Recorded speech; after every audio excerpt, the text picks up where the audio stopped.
Can a single number expose the strategy of a global entertainment industry giant, shatter the emotions of millions of fans, and quietly lay bare how an agency truly values an idol in the eyes of the global market?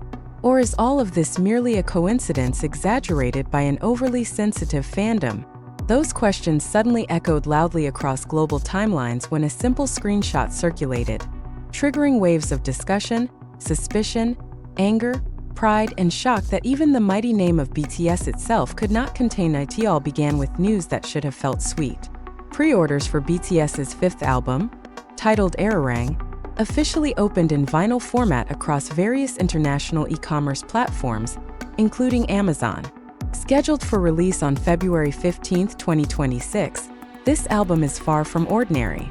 It is positioned as a milestone marking BTS's comeback after mandatory military service, a symbolic moment long awaited by ARMY worldwide.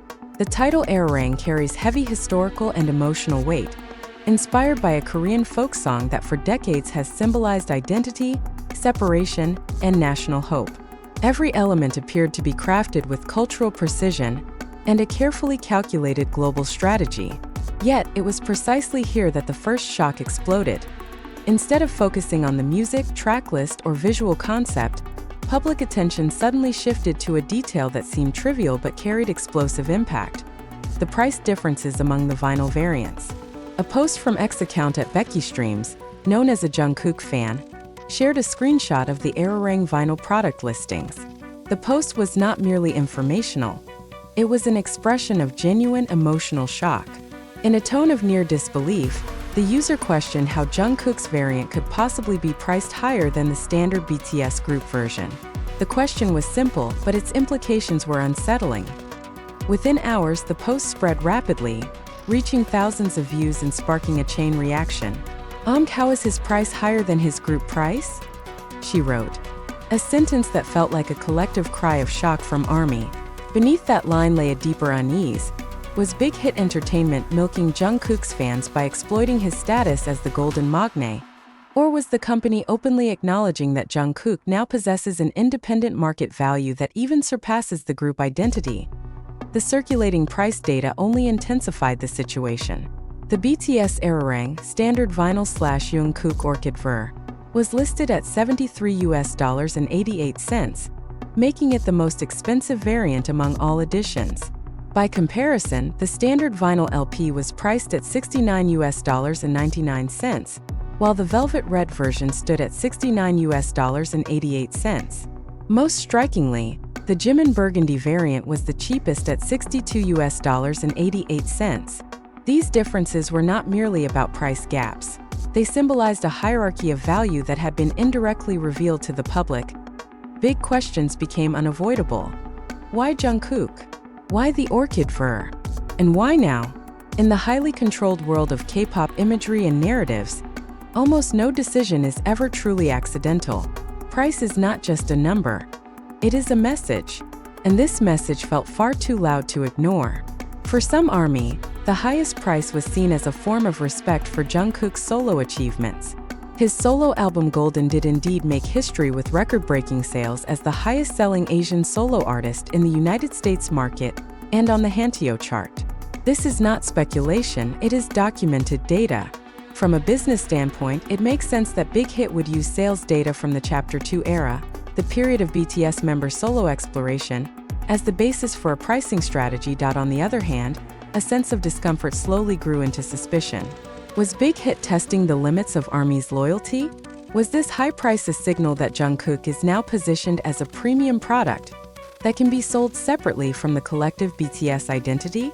Or more radically, could this be the beginning of an era in which individual members' values are continuously measured, ranked, and openly capitalized on? The reactions in the comment sections reflected this emotional divide. Some were proud, calling the high price proof that Jungkook truly deserves the title Golden Magne, an artist with golden value, recognized even by his own agency. Others laughed it off as a clever strategy, saying Big Hit knows exactly who sells best. Yet many felt something was off. For them, BTS has always meant equality, collective strength, and unity that transcends individual sales numbers. The uneven pricing felt like a small crack in that grand narrative.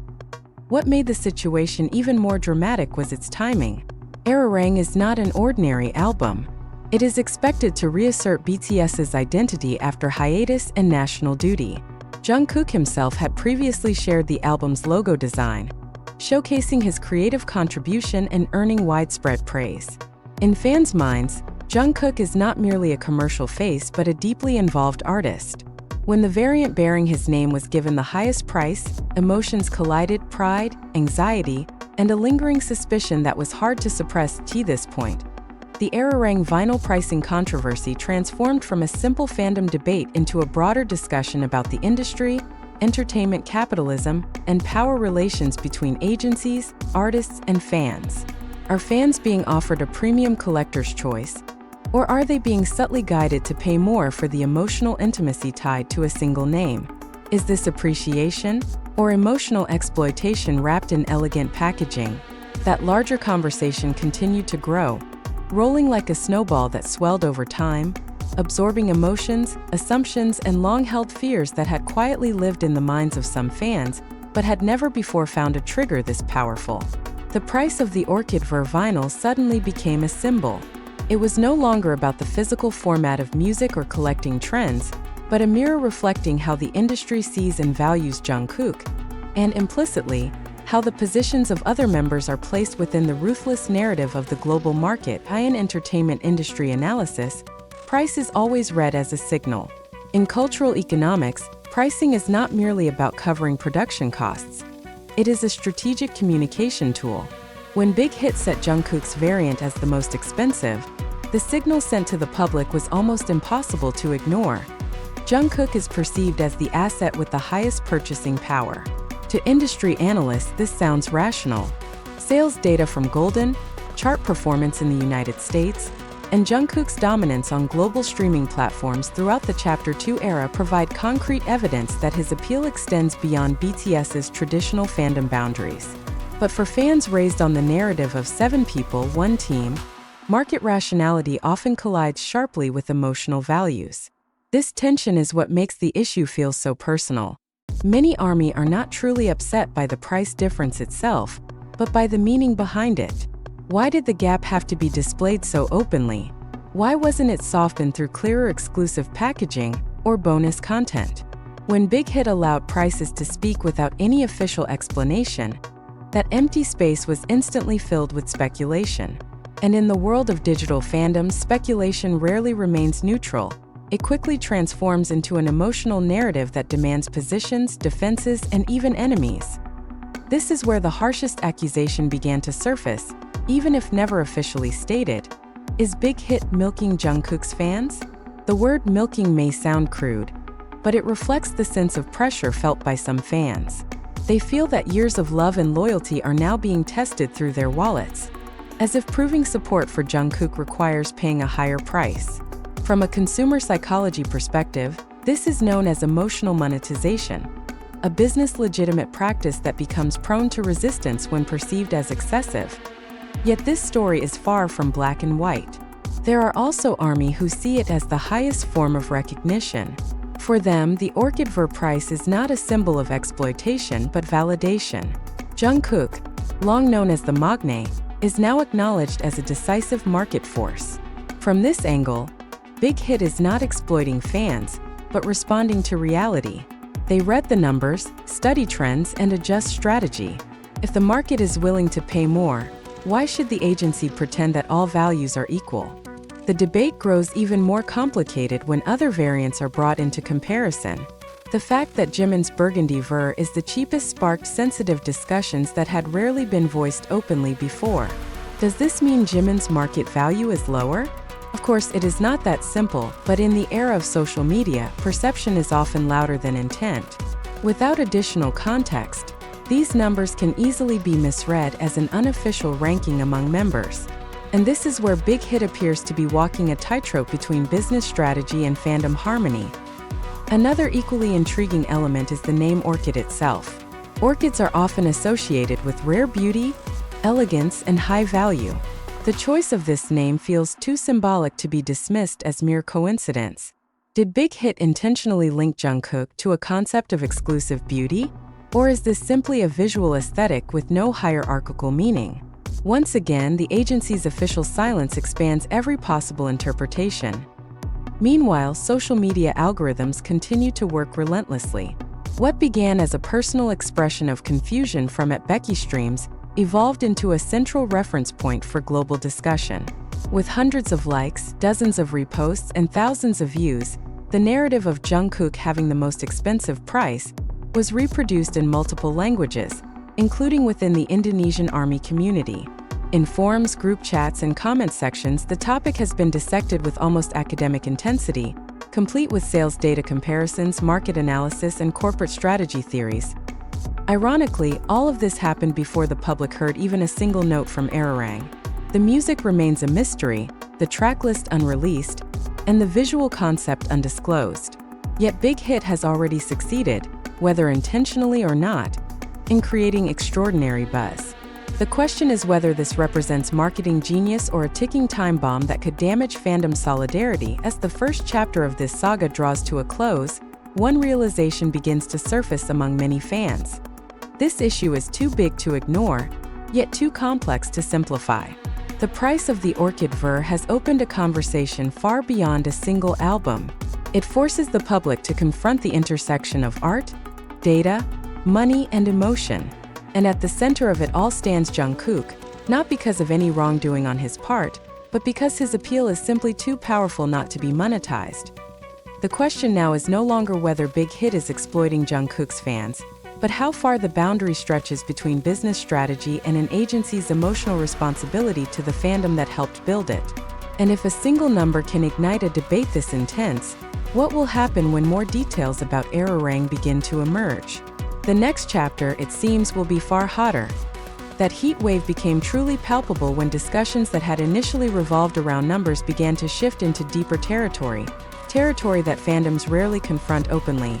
Issues of power, narrative control, and who actually holds the greatest bargaining position within the BTS ecosystem in the post-military service era.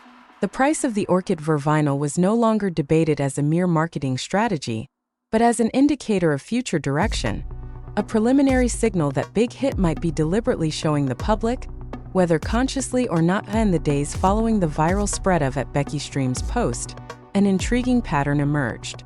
Many fans began reassembling old fragments of information. Jungkook's interviews about his creative process, his statements about musical freedom during his solo era, and his success in breaking into Western charts with a narrative relatively detached from the BTS label. All of these pieces were now reread through a new lens. It was as if the vinyl price served as indirect confirmation that Jungkook had moved beyond the phase of being merely a member of a popular group, and had entered a stage as an independent commercial entity whose value could be tested separately. For some ARMY, this idea felt both empowering and unsettling. Empowering because Jungkook has broken through barriers that have long been difficult for Asian artists to cross.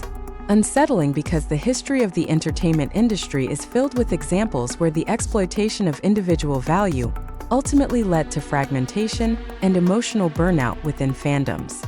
The question echoed: has Big Hit learned from history, or is it repeating old patterns in a more refined, subtler form? On the other hand, there is a group of fans who consciously reject the milking fans narrative. They argue that there is no obligation to purchase every variant. Vinyl, especially in the streaming era, is a collectible item.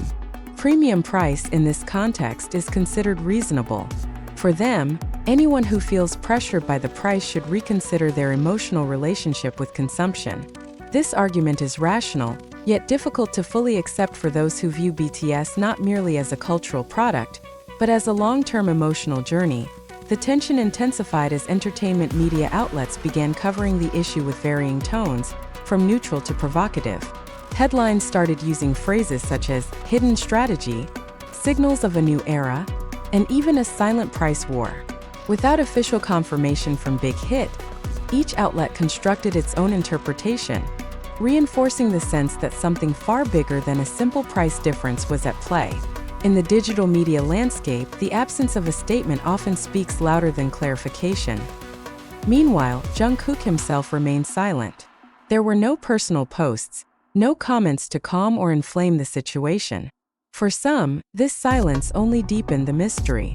Does he fully agree with the strategy? Or is he choosing not to engage in pricing matters that lie beyond his artistic control? In many cases, an artist's silence becomes a blank canvas onto which the public projects its own assumptions. What cannot be ignored is the global impact of this issue, particularly in countries with large army bases such as Indonesia. For fans in Indonesia, US dollar prices that appear small in the American market turn into far more significant figures once converted. The discussion thus expanded into questions of access, global economic inequality, and who the true target audience is for premium products like this. Are global army treated equally, or are certain markets deemed more worthy of being targeted?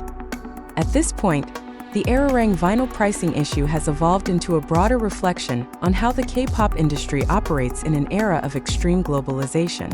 BTS, as a global icon, carries all the contradictions of that system. Between art and capital, between equality and stratification, between emotional closeness and transactional distance. Jungkook, with all his allure, stands right at the center of that intersection. Whatever rational explanations may emerge later, one thing has already occurred. Fandom trust has been tested.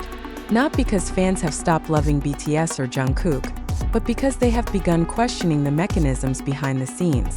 And in modern entertainment, such questions are never entirely neutral.